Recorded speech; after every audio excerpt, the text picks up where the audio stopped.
હકીકતમાં તો એવું છે કે હું એક પ્રેમ પ્રકરણમાં પડી ગઈ હતી, જે વ્યક્તિનું નામ છે ઇમ્તિયાઝ રાઉમા ઉર્ફે લાલો.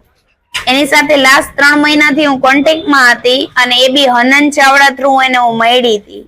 હનન ચાવડાને મેં મારો ભાઈ માન્યો તો, એ મારા ઘરે આવતો જાતો રહેતો તો, બધી રીતે હતો. એટલે પેલા અમે લોકો ફ્રેન્ડ્સ હતા ને એ પછી અમે લોકો રિલેશનમાં આવ્યા, પણ એ નથી ખબર મને કે રિલેશનમાં આવ્યા પછી મારે આ મોતનો રસ્તો અપનાવવો પડશે.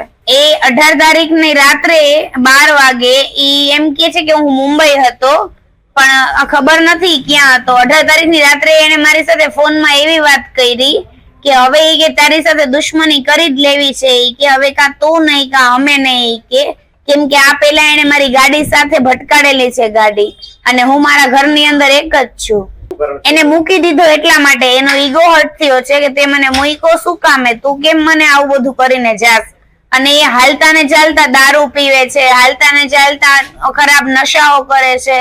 આ બધા નશાઓની કારણે ઈ શું રાત પડે એટલે એને ને છોકરીઓ ગમે ત્યારે હેરાન કરવા માટે જોઈ. હા, પોલીસ ફરિયાદ મેં 7મા મહિનાની 9 તારીખે કરી હતી, પણ પોલીસ ફરિયાદમાં મારું જેટલું લખાતું હતું એ લોકોએ એટલું જ લખ્યું છે, પૂરતું પોલીસ ફરિયાદમાં બી મારું નતું લખ્યું. હા, મને મારી નાખવાની ધમકી આપેલી છે, મારા દીકરાને ઉપાડી જવાની ધમકી આપી છે, કેમ કે મારો દીકરો હોસ્ટેલમાં છે.